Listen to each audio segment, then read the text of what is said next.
अभी एक भक्त ने बताया, नरवाणे से आते हैं एक भक्त जिनकी बेटी ज्योति ठीक हुई थी, आपको पहले सुनाया भी था, भक्त रणधीर। उसके पिताजी ने नाम ले लिया, कतियनाड़ी था, भगवान के निकट नहीं जावा था। उसने भी उस बेटी अपनी पोती को स्वस्थ हुआ देखा और उसने सारे प्रमाण दिए। उसके बाद उनके पिताजी ने उपदेश ले लिया। उपदेश लिए को 4-5 महीने हुए थे कि उसने पहला ही मंत्र मिला था और कह रहे थे इतनी लो लगा दी, दिन रात उसकी भक्ति में लगा रहता था कि दूसरा नाम लेना है मैंने। उम्र बहुत हो गई थी, अचानक बैठा बैठा आराम से मंत्र करता करता शरीर छोड़ गया। बोलो सतगुरुदेव।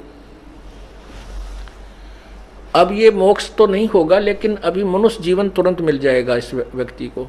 तो ऐसे ही और भी बहुत से प्रमाण हैं। हमारा एक भक्त है, भक्त यहीं नरवाणे यहाँ के रहने वाले हैं, बरवाला के भक्त बलजीत दास, जिन्होंने यहाँ 1 एकड़ ज़मीन सबसे पहले उन्होंने दी थी आश्रम के लिए। इन्होंने नाम लिया, इनके पिताजी ने भी नाम ले लिया। बहुत अच्छी आत्मा थी, खूब भक्ति करी। तो अंत समय में उन्होंने आहार छोड़ दिया और शरीर बिल्कुल ठीक ठाक, कोई दिक्कत नहीं, और मंत्र करे खूब डट के। हम काशी गए हुए थे, उसको घर से यहाँ ले आए थे। वो घर इनका इधर नरवाणा के आसपास है ना, उसके पास आप उधर है जींद में, जींद जिले में है गांव उनका, भूसला गांव है, भूसला खटखट के आसपास। तो वहाँ से अब पिताजी को, बाकी भाई वहाँ रहते हैं, ये यहाँ रहते हैं, यहाँ ले आए थे। तो मैं भी यहाँ आया। मेरे आते ही ने बोले गुरुजी आ जाएंगे जब शरीर छोड़ दूंगा। तो शरीर में हम वहाँ रुके रात ने और चले गए। अगले दिन वो कहने लगा भाई महाराज जी आगे, और देखिए आगे गुरुजी जहाज ले रहे हैं, ये सामने गाड़ी ला दी, देखिए खड़ी। अरे भाई मैं जाऊँ हूँ, देखो मैं जा रहा हूँ सत साहेब न्यू कह के, और सारा परिवार बुला लिया और चले गए। बड़े आराम से शरीर छोड़ गए। वो फिर 1-8 घंटे के बाद फिर वापस आके कहने लगे भाई मैं सतलोक गया था बालको, और वहाँ भंडारे चल रहे हैं परमात्मा के, गुरुजी बैठे हैं, सतगुरु बैठे हैं, और मैं तो तुम्हें बताने के लिए आया हूँ। एक दूध पिलाओ मेरे को, थोड़ा दूध पिलाओ। वो अपने फ्रिज ने बोला ताज़ा दूध लाइए, फ्रिज मत निकाल कर ले गए। ने बोले ना जो ताज़ा को नहीं।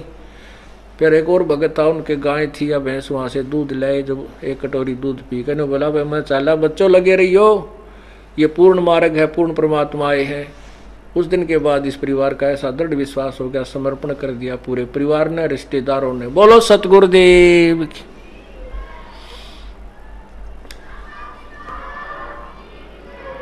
सत साहेब। मेरे पूज्य गुरुदेव स्वामी रामदेवानंद जी महाराज 108-7 साल के हो गए थे, और आखिरी सांस तक उनका शरीर बिल्कुल ऐसा स्वस्थ और लाल चेहरा था। शरीर वैसे का अस्थि पिंजर सा था। वो 40 वर्ष यहाँ जींद एक कुटिया थी, उसमें रहे मेरे साथ, हमारे बच्चों ने वहाँ सेवा की। 40 दिन के बाद 24 जनवरी को यहाँ से गए। उनके अपने मूल आश्रम था तलवंडी भाई, मोगा, मतलब फिरोजपुर जिले में एक मोगा में आश्रम। तलवंडी भाई गए 24 तारीख को, हमारे भगत वहाँ छोड़ कर आए, सेवक वहाँ हमारे साथ उनके साथ रहते। 25 को विश्राम किया, 26 को दिन में 10 बजे अपना सुमन करते करते ऐसे आराम से बैठे बैठे और शरीर छोड़ गए। बोलो सतगुरुदेव की। पुण्यात्माओं, भक्ति इसलिए की जाती है कि हमारे घर में सुख रहे, अंत समय सुथरा बीते।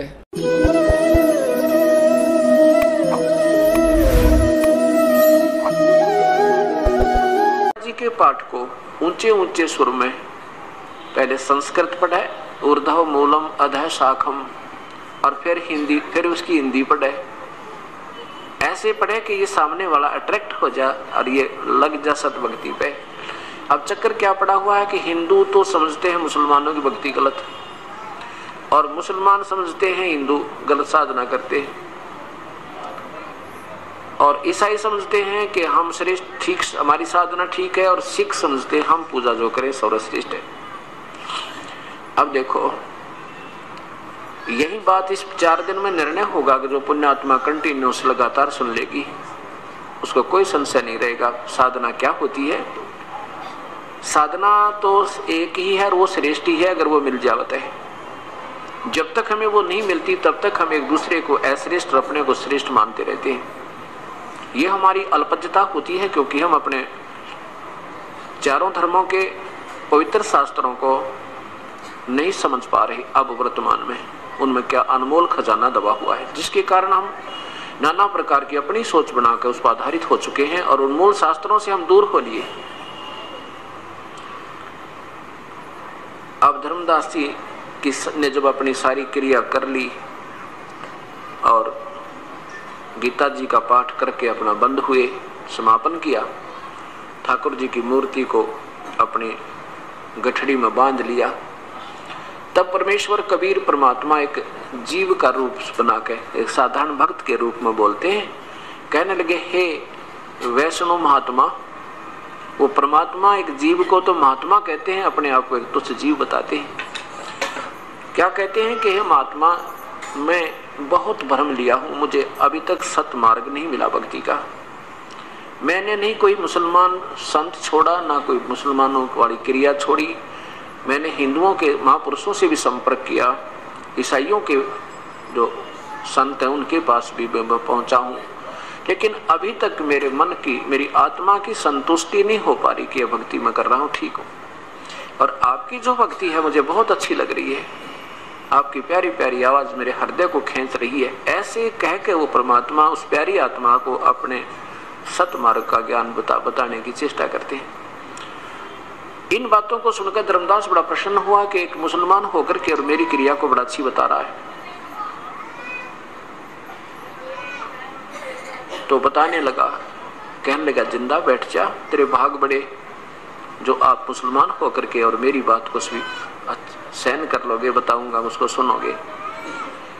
तब उस प्यारी आत्मा परमात्मा ने कहा कि धर्मदास कहने लगा, भाई देखो महात्मा जी, हमने तो अपना जीवन कल्याण चाहिए। आज हम मुसलमान हैं, कल ना जाने हम किस जन्म में होंगे।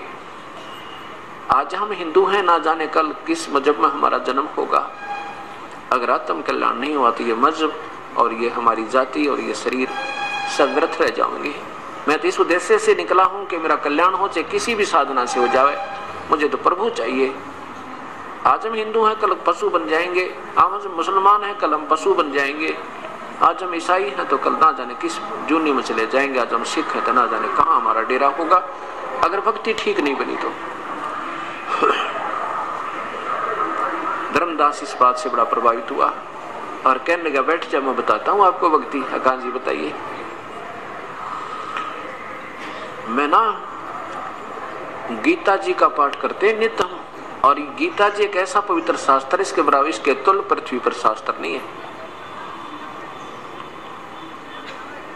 और एकादशी का व्रत रखता हूं मैं। मेरे गुरुदेव ना 68 तीर्थ करने की सलाह दी है, मेरे को आदेश दिया है, और उनके आदेश अनुसार मैं इन 68 तीर्थों पर भ्रमण के लिए निकला हुआ हूँ। श्री राम कृष्ण का जाप जपता हूँ, ओम नमः शिवाय का जाप जपता हूँ, शिवलिंग की पूजा करता हूँ। और फिर क्या कहा कि हम कोई जीव हिंसा नहीं करते। जिंदा जीव हिंसा माने वो कहना चाहते थे कि तुम मांस खाते हो मुसलमान, और हम हिंदू मांस नहीं खाते। और जो मतलब कहा नहीं सीधा, पर डायरेक्ट उसका संकेत ही था। कहने लगे, जो जीव हिंसा करते हैं ना, वो कभी सफल नहीं हो सकते, उनका जीवन तो बिल्कुल व्यर्थ जाता है, उनको तो पाप बहुत लगते हैं। अब कबीर परमेश्वर कहने लगे, धर्मदास मैं आपसे एक प्रार्थना करूं। कहने लगे, महात्मा जी मैं आपसे एक प्रार्थना करना चाहता हूं, आपका शुभ नाम क्या है, आप कहां से आए हो, आपकी तो बहुत अच्छी बातें लग रही हैं मुझे। धर्मदास जी ने बताया कि मैं वैश्य कुल में जन्म है मेरा, वैश्य कुल में, यानी बनिए हैं हम, और मैं जो है वैष्णव, हम वैष्णव विष्णु जी के उपासक हैं, वैष्णव साधु कहलाते हैं हमारे गुरुदेव, हमने उनसे उपदेश ले रखा है। तो गुरुदेव ने हमें बताया है कि गीता जी का नित्य पाठ करना है, परमेश्वर ने कहा कि धर्म महात्मा जी एक प्रश्न है मेरे मन में, मेरी शंका का समाधान कीजिए। बोलो बेटा, बोलो जी, क्या बात है, बोलो। कबीर साहब ने कहा कि देखो, आपने अभी बताया कि गीता जी के नित्य पाठ करने से आत्मा का कल्याण हो जाएगा। देखो, आप और क्या क्रिया करते हो? आप पितृ पूजा करते हो? धर्मदास कहने लगे, हाँ जी, पितृ पूजा करते हैं। पितृ पूजा नहीं करें तो फिर तो हमारे पितृ को जो है ना, वो उनका जो हिस्सा नहीं पहुंच सकता और वो दुखी हो जाते हैं। आप भगवान श्री कृष्ण और राम की पूजा करते हो, ब्रह्मा विष्णु महेश की भी साधना करते हो? हाँ जी।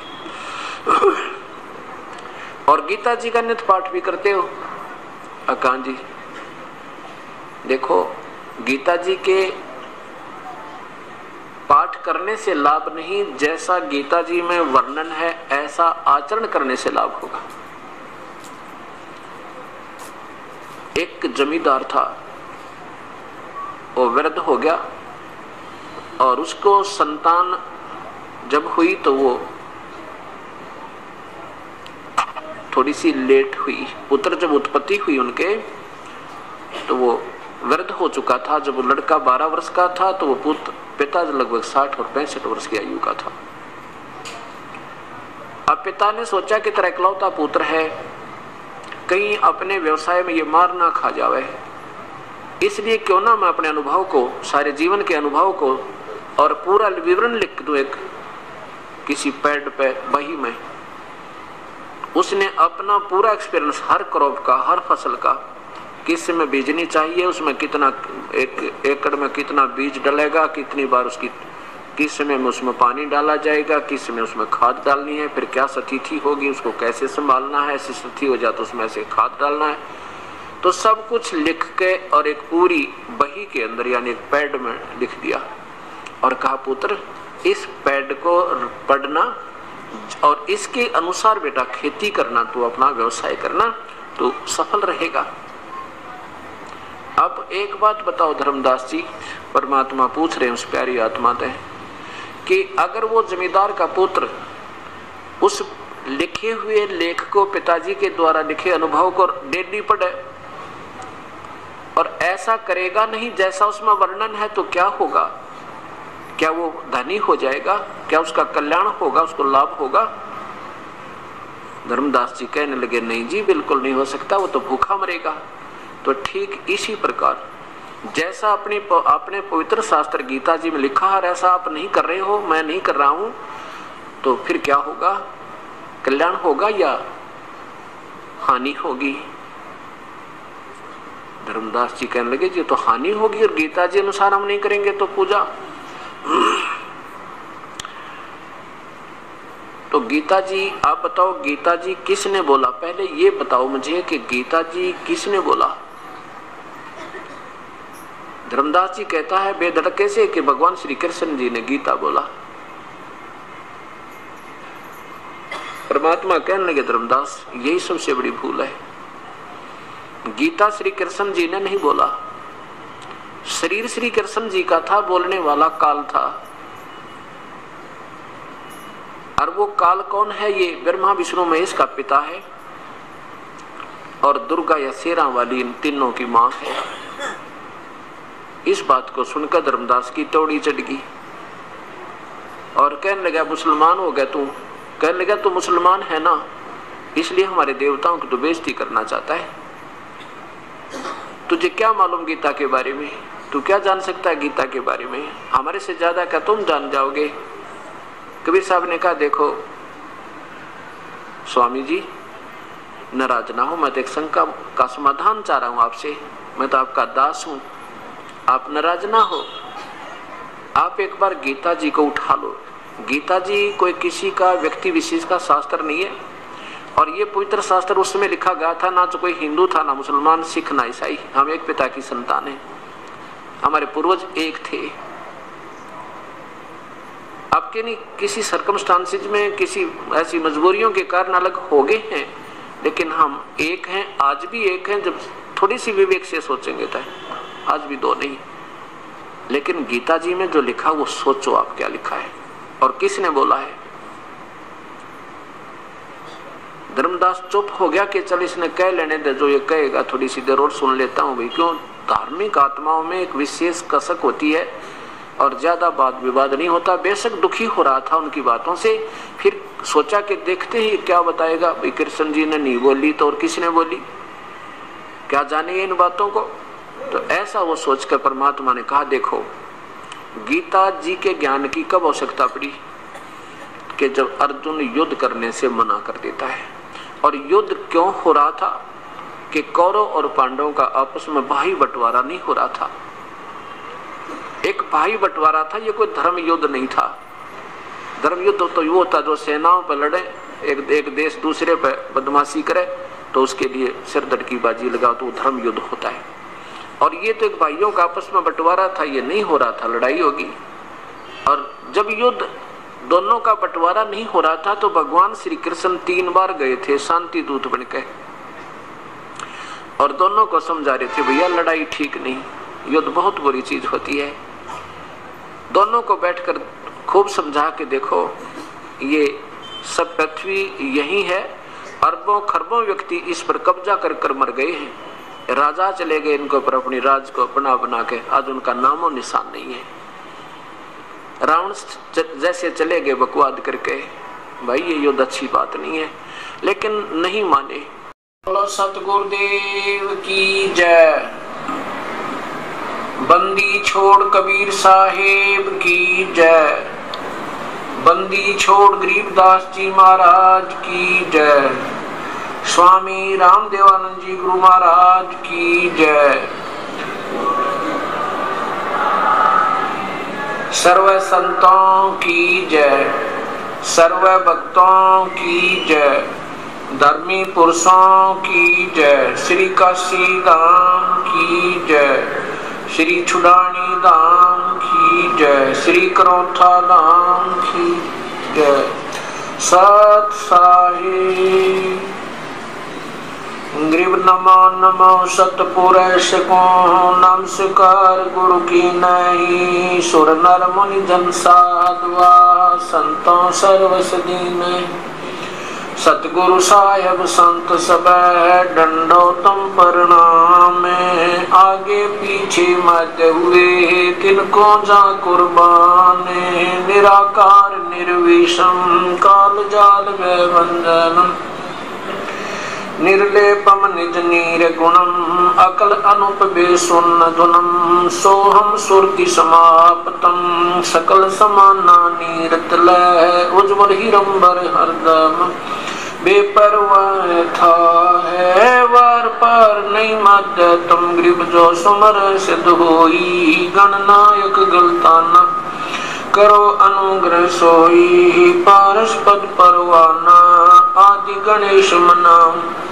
गणनायक देवन देवा चरण कमल लो लाऊं। आद अंत करूं सेवा परम शक्ति संगीतम। रिद्धि सिद्धि दाता सोई अवगत गुण अतीतम। सत पुरुष निर्मोही जगदम्बा जगदीशम। मंगल रूप मुरारी तन मन अर्पो शीशम। भक्ति मुक्ति भंडारी सुर नर मुनि जन ध्यावे।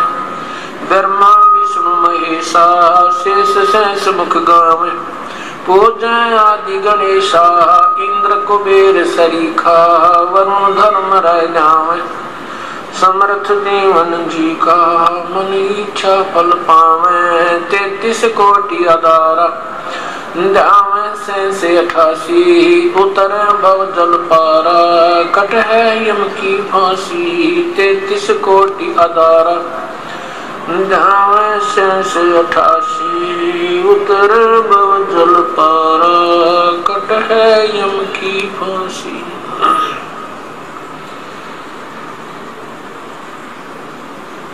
कर जोरूं विनती करूं धरूं चरण पर शीश।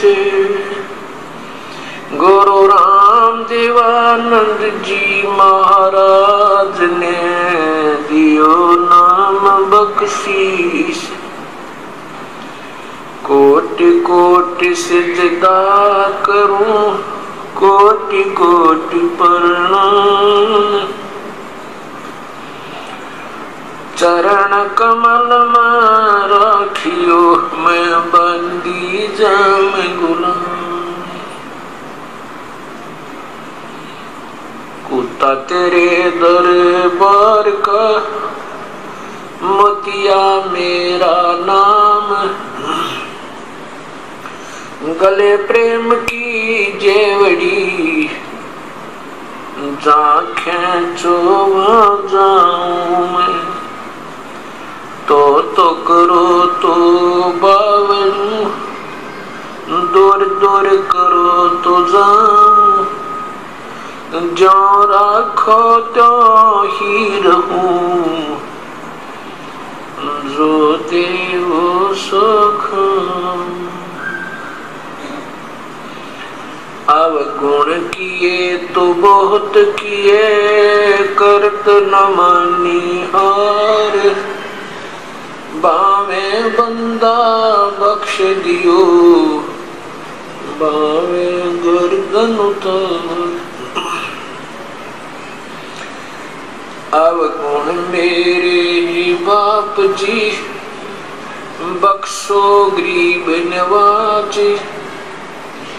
जो मैं पूत कपूत हूँ, बहुर पिता को लाज। मैं अपराधी जन्म का, नक्शक बड़े विकारी। तुम दाता दुख भंजना, मेरी करो सवार।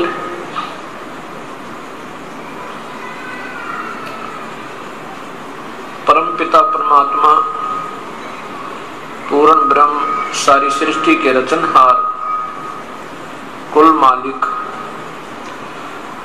कबीर परमेश्वर की असीम कृपा से आज ये 5 दिवसीय विशाल सत्संग प्रारंभ हो रहा है।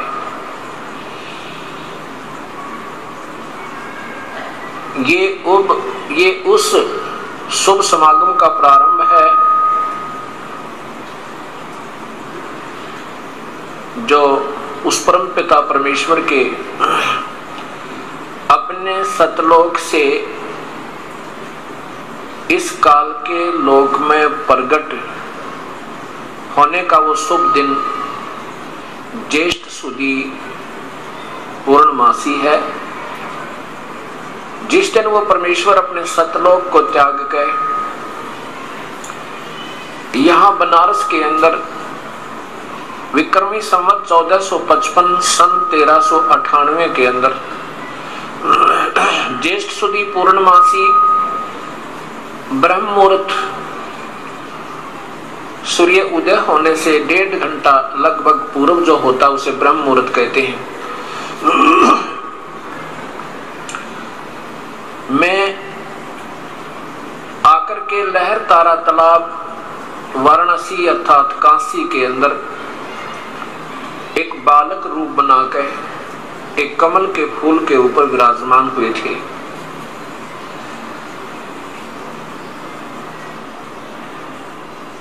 उस परमेश्वर का यहाँ आगमन हमें उस सत्य ज्ञान का ज्ञान होना, उस यथार्थता का ज्ञान होना, हम कौन हैं, कहां से आए थे और हम किन कारणों से यहाँ काल के जाल में फंसे हुए हैं, ये सब जानकारी उसी परमपिता परमेश्वर पूर्ण ब्रह्म ने, परम अक्षर पुरुष ने अर्थात अकाल मूर्त सब स्वरूपी राम कबीर देव ने, कबीर साहब ने आके हमें बताया।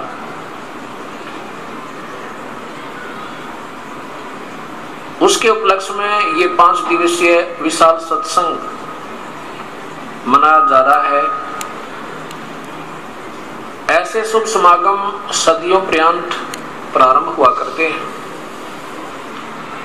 वैसे तो संतों की कमी नहीं, सत्संगों का अभाव नहीं, श्रोताओं की कमी नहीं, लेकिन जैसा हमारे पवित्र शास्त्रों में पूर्व प्रमाण था और वो हम तक नहीं पहुंच पाया, अब वो हमारे तक पहुंच रहा है। ऐसे समागम हमें, अगर ये दास कहे कि युगों पर्यंत ही प्राप्त होते हैं तो भी थोड़ा समझना, क्योंकि जब तक हमें तत्व ज्ञान नहीं होगा, तत्व ज्ञान, और तत्व ज्ञान के बिना हमारे सामने वो सच्चाई नहीं आ सकती जो जिसकी हमें युगों से तलाश थी। वो तत्व ज्ञान देता कौन है, वो तत्वदर्शी कौन संत है, और ये अभी तक हमारे तक क्यों नहीं पहुंचा, यही जानकारी इस 5 दिवसीय विशाल सत्संग के अंदर पुण्यात्माओं को दी जाएगी। ये तत्व ज्ञान हमारे तक क्यों नहीं पहुंचा, इसका कारण, मुख्य कारण ये रहा कि वो तत्व संदेश स्वयं परमेश्वर आकर के देता है। उसको 5वां वेद भी कहते हैं। 4 वेद हम सुनते आए हैं, ऋग्वेद, सामवेद, यजुर्वेद और अथर्ववेद। इन चारों वेदों के अंदर ज्ञान तो है लेकिन तत्व ज्ञान नहीं है। ज्ञान तो बहुत कुछ है और पूजा की विधि जो है वो चारों वेदों में केवल ब्रह्म तक की है, और महिमा पूर्ण ब्रह्म, परब्रह्म, इन तीनों परमात्माओं की भी है। भक्ति कैसे करनी चाहिए, कौन पूजा के योग्य प्रभु है, वो भी जानकारी पवित्र चारों वेदों में तथा उन्हीं की सारांश पवित्र गीता जी के अंदर उपलब्ध है। उनमें साथ में ये भी लिखा है कि जो ज्ञान मैं बता रहा हूं, वेदों को बोलने वाला प्रभु और साथ में गीता जी के बोलने वाला प्रभु और साथ में कुरान शरीफ को बोलने वाला अल्लाह और पवित्र बाइबल को बोलने वाला गॉड, वो स्वयं कह रहा कि मैं उस परमेश्वर के बारे में नहीं जानता, उस तत्व ज्ञान के बारे में नहीं जानता। अपने तक की विधि बता देते हैं, जैसे गीता जी में बताया है कि चारों वेदों का सार गीता जी है, और गीता जी में बताया है कि ओम नाम का जाप है मेरा। अध्याय नंबर 8 मंत्र नंबर 13 पवित्र गीता जी में लिखा है।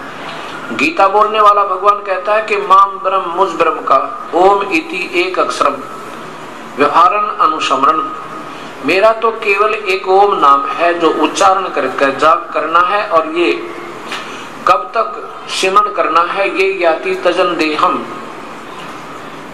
ते याति परमाम गतिम, जो उसको अंतिम श्वास तक, तजन देहम श्वास छोड़ने तक जाप करता है, वो मेरी परम गति को प्राप्त होता है।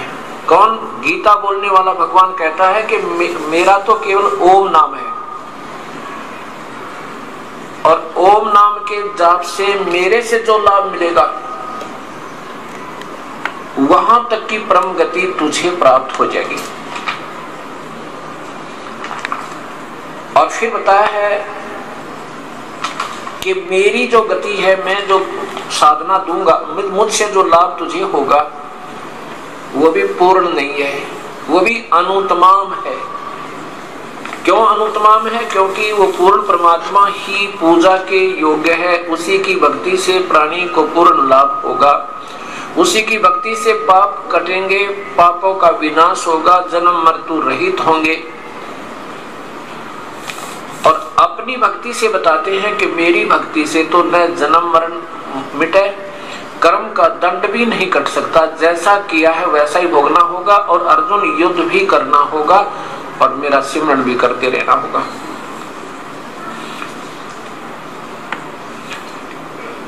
अब ये तत्व ज्ञान आपके सामने आ रहा है, ये सब मिलाकर ही 5वां वेद होता है, जिसमें वर्तमान के सभी शास्त्रों का सारांश और साथ में उस परम पिता का वास्तविक ज्ञान, इसे तत्व ज्ञान अर्थात सूक्ष्म वेद, सवसम वेद के नाम से जाना जाता है। देखिएगा पवित्र गीता जी, गीता किसने बोला है? ये ब्रह्म बोल रहा है, ये काल बोल रहा है गीता जी को।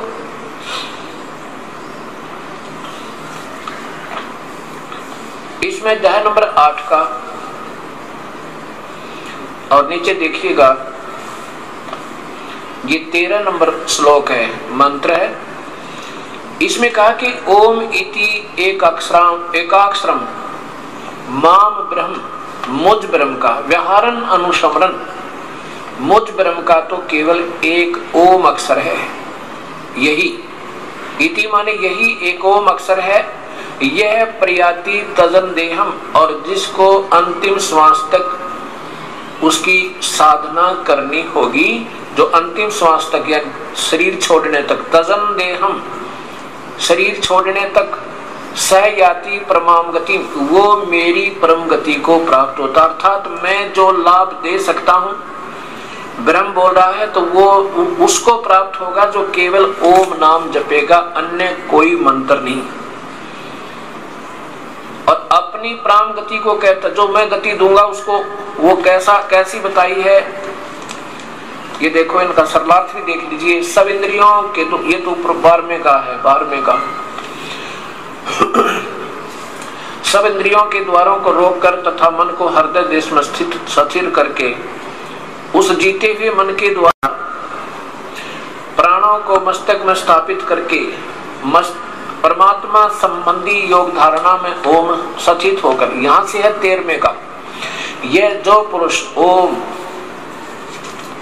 ये 12 और 13 इकट्ठा अनुवाद किया उन्होंने। ओम इस एकाक्षरम, एक अक्षर रूप ब्रह्म यानी मुझ ब्रह्म को, माम लिखना था, माम ब्रह्म, मुझ ब्रह्म को उच्चारण करता है उसके अर्थ स्वरूप अनुस्मरण चिंतन करता हुआ, अनुस्मरण माने चिंतन करता हुआ शरीर को त्याग जाता है, वह पुरुष परम गति को प्राप्त होता है। अब इसका अर्थ क्या बनता है वास्तव में कि ओम, एक ओम नीचे लिखा है, ये ओम, ओम इति माने यह है, इति यह एक अक्षर का माम ब्रह्म, मुझ ब्रह्म का उच्चारण करके, अनुसमण माने श्रवण करने का है, और वो तजन देहम शरीर त्याग कर जाता हुआ, यानी इस अंतिम श्वास तक इसका भजन करेगा तो मेरे द्वारी परम गति को प्राप्त होगा। ब्रह्म कहता है कि जो मैं अंतिम सतीथि यानी चौथी मुक्ति दे सकता हूं आपको, वो दे दूंगा। और चौथी मुक्ति प्राप्त भी हंस जन्म मृत्यु से रहित नहीं है, और नहीं कर्मों का दंड आपका समाप्त हो सकता। इसलिए कहा है कि मेरी भक्ति भी व्यर्थ है। अब देखिएगा 7वें अध्याय का 18वां मंत्र। गीता बोलने वाला भगवान कहता है कि मेरी भक्ति भी उत्तम नहीं है, अनुत्तमाम है। अध्याय नंबर 7 का और मंत्र श्लोक देखें 18। क्या लिखा है कि मेरी भक्ति 4 प्रकार के करते हैं। एक अर्थार्थी, आर्थ, जिज्ञासु। उनमें से ज्ञानी सबसे उत्तम है। ज्ञानी तो उसके लिए लिखा है कि उदारा सर्वम एवं एते ज्ञानी तु आत्मा एवं मे मतम। मेरे विचार में ये सभी ज्ञानी आत्मा है तो उदार, जिनको पता लग गया कि परमात्मा की भक्ति के बिना जीव का जीवन व्यर्थ है।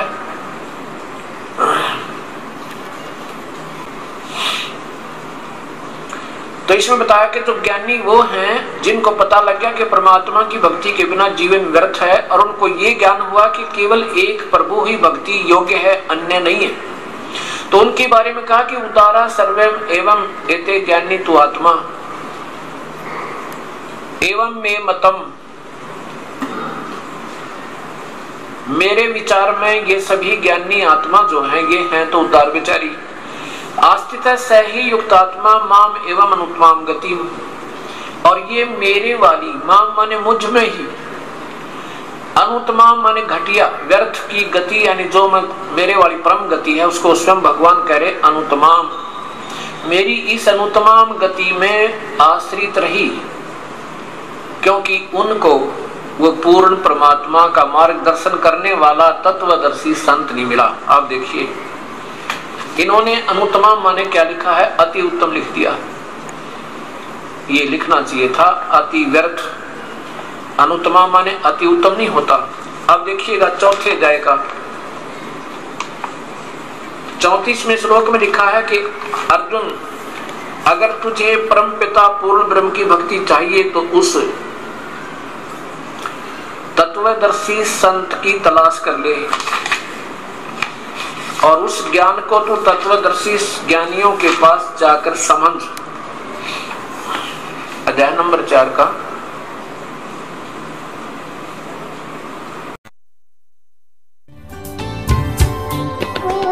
सतसाई बहन जी। सतसाई भैया। क्या नाम बहन जी आपका? मोर नाम बिफैया। कहाँ से आई हो आप? मैं छत्तीसगढ़ हवा केल्हारी के आगू है डोडकी। अच्छा। हाँ, तो वहाँ से मैं आया हूँ। तो संत रामपाल जी भगवान से नाम दीक्षा ली हुई आपको कितना समय हो गया? अब मैं 14 ऐसे हो तो मैं नहीं जानू भैया पाए 14 कितना कहे कि वहाँ सतनाम गुरु रहे तब सतनाम पाए हूँ मैं। अच्छा, आपने सतलोक आश्रम बरवाड़ा में ही गुरुजी से नाम दीक्षा और आपने सतनाम भी ले लिया था। तो आपको सात संगति के बारे में आपको कैसे पता चला? आपको किसने बताई? आपने बताए। आपने हमें फोन किया होगा। हाँ। आपने सात संगति की वीडियो देखे होंगे। हाँ। फिर आपने हमारे को फोन किया होगा। फिर हमने आपको सात संगति के बारे में बताया होगा। हाँ। तो सात संगति से जुड़ने के बाद में आपको कैसा लग रहा है? अच्छा लगा था। गुरुजी में विश्वास बढ़ रहा है? हाँ, विश्वास बढ़ रहा है। गुरुजी को भगवान मानते हैं? हाँ। दाढ़ी मूछ वाली फोटो रखते हैं घर में? नहीं। कबीर जी की दाढ़ी मूछ वाली फोटो आपके घर में नहीं है? नहीं है। दरबार में भी नहीं है? नहीं है। तो आपने क्यों हटा दी फोटो? अब वो नकली है तो मैं हटा दूं। अच्छा। वो भगवान नहीं है? वो नहीं है, क्योंकि वो एक फोटो है। वो फोटो है, हाथ से बनाया गया फोटो है। वो गुरु हमके ज्ञान देते तो गुरु हमार भगवान है। जो हमें ज्ञान दे रहे हैं, जो नाम दे रहे हैं, वो हमारे भगवान है। फोटो हमें ना ज्ञान दे रही ना कोई नाम दे रही। बताए कुछ नहीं कर रहे तो वो कहाँ लागे भगवान। और जो बोला थे सामने हमके ज्ञान देते वो भगवान है बेटा। तो आपकी उम्र कितनी होगी? अब ये मैं नहीं बता सकता, आप अपने अंदाज लीजिए, मैं नहीं जानता। 90 साल के आसपास? ज्यादा हो जाता है यहाँ। ज्यादा ही है। हाँ। तो आप घर पे अपने गुरुदेव भगवान को हलवेराम का भोग लगाती हैं? हाँ। आप ऐसे पूछे हो, मैं कहूँ मैं अकेला जुटे हूँ अब मैं कैसे के प्रगट दिवस मनाओ, तो आप बोले हन कि नहीं हलवा बना ले बहन जी, अब बना दे चखा दे बस। फिर बाद में सब जुटे हैं। सात संगतियों में आते जाते हो? हाँ। कितनी सात संगतियों में चले गए तकरीबन? ऐसा तो कटनी में आए हम, का गांव है दादा मैं जानतो नहीं हो, तहाँ तहाँ पहुरिया ऐसा कुछ नाम है? पहुरिया है, रानी पोखरी कहाँ कहाँ है। अच्छा। सब जगह गए हम और फिर घर में भंडारा करा था बेटा। अच्छा, बहुत अच्छी बात है। दया है परमात्मा की। पांचों यज्ञ हमने परमात्मा के ज्ञान को आधार बना के अपने घर पे करना है। हाँ। और पांचों यज्ञ बड़ी आसान है। हाँ, हमने किसी के आश्रित रहना ही नहीं है। ज्ञान यज्ञ, हम गुरुजी के जो सत्संग सुनेंगे वो ज्ञान यज्ञ हो गई। हाँ। ध्यान यज्ञ, जब गुरुजी के सत्संगों को ध्यान से सुनेंगे तो ध्यान यज्ञ हो गई। हाँ। हवन यज्ञ, घर में हम जो जोत जलाते हो हवन यज्ञ हो गई। हाँ। प्रणाम यज्ञ, हम जो गुरुजी को घर पे दंडवत करते हो प्रणाम यज्ञ हो गई। हाँ। और धर्म यज्ञ, अब सात संगति में जुड़ के या भंडारा करते हैं, परमात्मा को भोग लगाते हैं। हाँ। सबके सहयोग से भंडारा होता है। तो ये हमारा 5वां यज्ञ धर्म यज्ञ हो गया। अब ये 5 यज्ञ करने के लिए क्या हमने किसी आश्रम में जाके धक्के खाने की जरूरत है? नहीं है। मगर मेटन तो भैया ऐसा काम कर दे हमारे गुरु के आज जेल में डालते हैं। 2014 बरवाला कांड इन्हीं लोगों की मनमानी के कारण हुआ। नहीं, हम अब सब सुने। वो महेंद्र है झूठ बोली से, और वो एक राम ढक्का जो का कहते वो बोले है हम सब रहे हैं। वो बोले है कि गुरु नहीं है। हम परसों हम वहाँ हॉस्पिटल में भेज दिया है। अच्छा, जब बरवाला कांड हो रहा था, जब पुलिस आ रही थी पकड़ने के लिए, तो महेंद्र जो गुरुजी का भाई है और रामकुमार ढाका जो समिति का अध्यक्ष था, उन्होंने मीडिया से झूठ बोला कि संत रामपाल जी आश्रम में नहीं है, वो बीमार हैं, हमने हॉस्पिटल भेज दिए उनको। ये बोले हैं, ये बोले कि हमने उनको परसों हॉस्पिटल में भेज दिए हैं। और गुरु भीतर रही ने। हाँ, सतगुरुदेव जी तो अंदर ही थे, हम सब जानते हैं। झूठ तो इन लोगों ने बोला था। वो बोल दें कि हाँ नहीं है, वो तो परसों हम कर दे। ऐसे झूठ बोली नहीं दोनों, वो राम ढाका और महेंद्र तो आपको इतनी सारी जानकारी बरवाला कांड के विषय में, जबकि आज जो पढ़े लिखे भगत हैं उनको भी इतनी जानकारी नहीं है, आपको कहाँ से मिल गई इतनी सारी जानकारी? रहे हो आप बरवाला कांड में थे उस समय? हाँ। अच्छा, आपकी आंखों के सामने सारी ये घटनाएं घटित हुई है? घटे है, और फिर सब झूठ बोल बोल के ये काम करे हैं, लाठी डंडा और पत्थरा सब धरुआई नहीं हुआ। गुरु नहीं जाने, गुरु के न जान में है, तो भीतर भीतर ये कांड कर रहे हैं। अब तुपक तलवार धरे हैं, सब मजर मेटन मन करवाने, लहरी बलवीर का नाम बलजीत लहरी, हाँ, इनके नहीं जानो पे वही है सगला, यही काम करवाई ने। और हम सब देखत रहन सुनत रहन, अब का करी? उखरे चले, उखरे कहे से जात रहन पेशी में। अच्छा, उन लोगों के कहने से फिर आप हिसार की तारीखों पे जाया करते थे? में जात रहन, मार खात रहन सिपाही के डंडा, ऐसे करत रही नहीं मजर मेटन बनता है। जान के गुरु क्या देश है, गुरु क्या देश है, और गुरु क्या देश, गुरु तो जेल में चले गई, उनके देखा नहीं तो तरसा था नाज है। तो ऐसा है भैया कि मैं अपन जीव के बतावत हूँ कि इतना भाई बहना है सब, यदि संगवर कर देती वो तो मजर मेट तो कर दीन, मगर आज सोचा था कि मजर मेटो भी हमार भाई है, पर उखर कसूर के हम ले थन। हम कहा था कि हम जेल में जाब, हमारे गुरु के बाहर निकाल दें, उखर चलते हम जेल में जाब। सब जितने सब पूछ रहे, दस्तखत करवा ला सब थे, हम जाही कि न जाही, और न जाही तो मैं जाऊँ गुरु के बाहर करवाऊँ। आपके कहने का मतलब ये है हाँ। कि जिन लोगों ने बरवाला कांड जो करवाया है, गुरुदेव के परिवार ने, इन कोऑर्डिनेटरों ने, गुरुदेव के भाई ने, वो अगर आज अपनी गलतियां स्वीकार ना करके अगर जेल नहीं जाना चाहते हैं, तो आप ये कहना चाह रही हैं कि हम सत्सेवक भाई बहन जेल जा सकते हैं और अपने गुरुजी को बाहर जो है सकते हैं निकालने के लिए। हम भाई बहन जुटे हैं। अगर प्रशासन चाहे कि ये भाई संत रामपाल जी के जो भगत हैं वो जेल में आ जाए और संत रामपाल जी को हम बाहर निकाल देंगे, तो आप जेल जाने के लिए हम तैयार हैं। आप तैयार हैं? हाँ, जेल हम चल देवे, गुरु बाहर आ जाए, या हम चाहते ठीक है भाई बहन आए भाई आई मजर में, हम सब मोक ले कि चलो भाई आए, हम उनके नहीं करी, हम इस जेल में जाओ, तो हमारे से 10 कर दे, हमार सरकार हमारे गुरु के निकाल दें। ये आपके भाव हैं, आपकी श्रद्धा है, बहुत अच्छी बात है। एक भगत के अपने गुरुजी के प्रति ऐसे भाव होने चाहिए, लेकिन ज्ञान आधार से हमने ये भी मानना पड़ेगा कि हमारे जो गुरुदेव हैं वो परमात्मा हैं, साक्षात वो समर्थ भगवान हैं। उनको दुनिया की कोई भी जेल और दीवारें उनको रोक के नहीं रख सकती हैं। सारा परमात्मा का खेल है। परमात्मा ने अपने परिवार का जो काला जो चेहरा था, और परमात्मा ये भी दिखाना चाहते थे कि मेरे को मेरे परिवार ने भगवान माना है या खाली हरियाणा का एक रामपाल एक जाट मान रखा है। और 2014 बरवाला कांड के बाद में जो जो इन लोगों ने गुरुजी के ज्ञान को आधार ना बना के जो कुकर्म किए हैं, संगत से करवाए हैं, राजनीति, आरक्षणबाजी, गुंडों की सीबीआई जांच, वोट दिलवाना, रक्तदान, देहदान, धरने, रैलियां, प्रदर्शन, तो कहीं न कहीं संत रामपाल जी भगवान अपनी गैर मौजूदगी में संगत को यह आभास करवाना चाहते थे कि ये देख लो मेरे परिवार वाले हैं या फिर ये काल के एजेंट हैं। अगर मेरे होते तो मेरे ज्ञान के अनुसार चलते और संगत से भक्ति करवाते, लेकिन इन्होंने तो वो काम कर दिए जो काम मैं छोड़ने के लिए कहता हूँ। अब हम ये चाहतन कि उखर परिवारों भी हमारे माया है। जब उखर है तो हम कहते कि हमने वो झूठ बोले हैं, पर हम झूठ ना बोलवे, उन्हीं करवाने सब कांड करवाने पर हम अब उखर बल दे हम जेल में जाता। वो समोख है तो समोख है, ना समोख है तो ना समोख है, उखर बलते में हम जावे जेल। चलिए, हमारे परमात्मा समर्थ हैं, आपके भाव है, बहुत अच्छी बात है, लेकिन बाप बाप होता है। बाप खुद जो है दुख में रह लेगा, परेशानियों में रह लेगा, लेकिन अपने बच्चों को कभी वो परेशानी वो नहीं देता है। समय आने पे हमारे परमात्मा जेल से बाहर भी आएंगे, सारे काम होंगे, लेकिन कुछ परमात्मा के खेल हैं। परमात्मा ज्ञान आधार से भी संगत को जो है मजबूत करना चाहते हैं। नीर खीर का निवेरा भी परमात्मा भक्तों से करवाना चाहते हैं, ताकि उनके सतलोक जानने के बाद में भगत ज्ञान को आधार बना के भक्ति करें। तो बहुत सारे खेल हैं परमात्मा के। समय आने पे परमात्मा जेल से बाहर भी आएंगे, हम सबके बीच में होंगे, दूध का दूध, पानी का पानी भी होगा। आपके भाव बहुत अच्छे हैं। अब जो भाई बहन जो आज सतलोक आश्रम मैनेजमेंट हरियाणा से जुड़े हुए हैं, साथ संगति से जुड़ने के लिए आप उनको क्या संदेशा देना चाहोगे? पगला गई नहीं, पागल बस समय आ गई नहीं, उनकी जा जाके खून दान देते हैं, रगत दान देते हैं, सब कुछ देते हैं उन, तो उन नहीं समझे बात। वो तो अब जाए चाहते हैं वो काल लोक में जाही, उन ना जाही अब सतलोक। अब उनका जो निर्णय है वो तो आने वाला समय करेगा, समय करे। जो ज्ञान आधार से भक्ति नहीं करेंगे, समझा देखा तभी नहीं समझ रहे हैं ना, तो अब हो गए, छूट गई। हाँ, परमात्मा कहते हैं जानबूझ सांची तजे और करे झूठ से ने, ताकि संगत है प्रभु सौपन में भी ना दे। भाई सब तो शोर हो गए है कि नहीं सच्चाई के जाई झूठ के ना जाई, तो झूठ है कि चल रहे हैं अब वो तक, तो वही काम हो ही। तो देखिए भाई बहनों, ये हमारी बहन है, ये छत्तीसगढ़ से है और 90 साल से ऊपर इनकी उम्र है।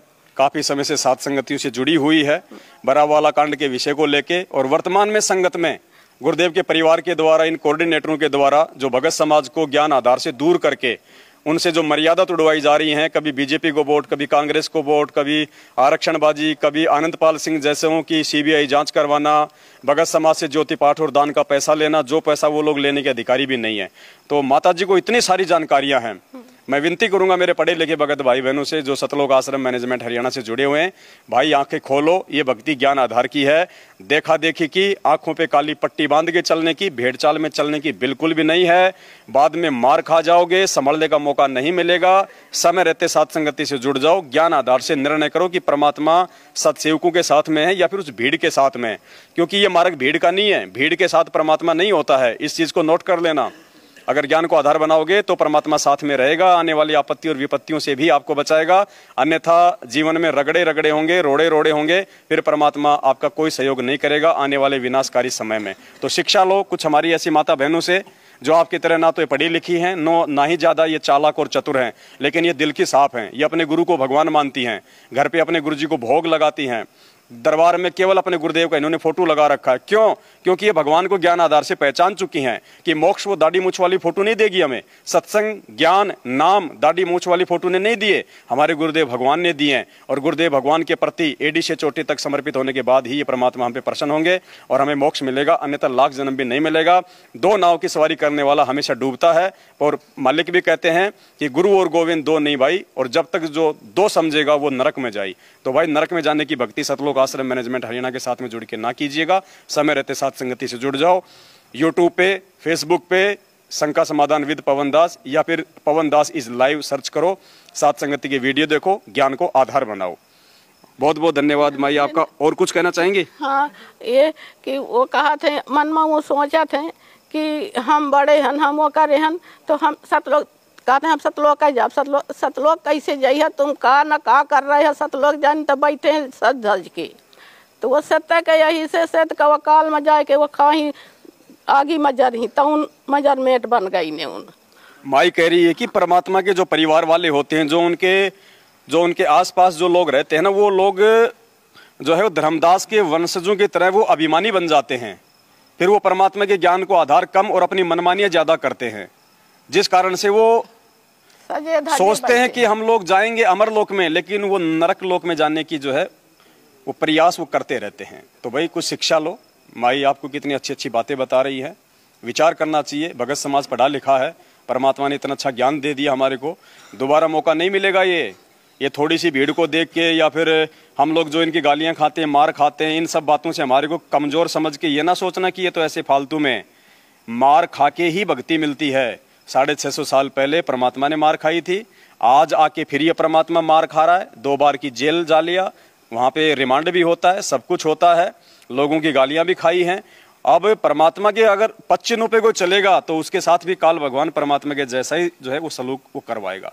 तो हम सत्सेवक हैं, परमेश्वर के ज्ञान को आधार बना के चलने वाले हैं। मालिक कहते हैं कबीरा आप ठगाइए और न ठगिए कोई। तो हम तो भैया हम गाली खा लेंगे, इनकी मार खा लेंगे, हम इनकी प्रताड़ना सहन कर लेंगे, लेकिन हम अपने परमात्मा के वचन पे चलेंगे, क्योंकि उनके वचन पे चल के ही हम उनको प्रसन्न कर सकते हैं और काल लोक से हम एक भगत बन के अपनी भक्ति करके सतलोक को जा सकते हैं। बाकी आपकी अपनी मर्जी है, आपकी अपनी सोच है। समय आने पे जो फसल आपने बोई है आप वही काटोगे। जबरदस्ती परमात्मा आपकी बोरियों में गेहूं नहीं भरेगा। और कुछ कहना चाहेंगे भाई?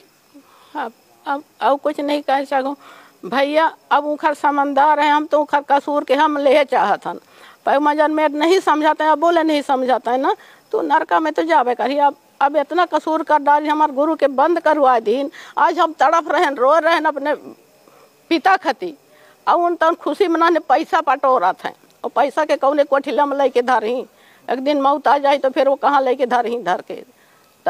अब कुछ नहीं कह सकूं बेटा, बस इतने भैया। बहुत बहुत धन्यवाद माई। सत साहिब।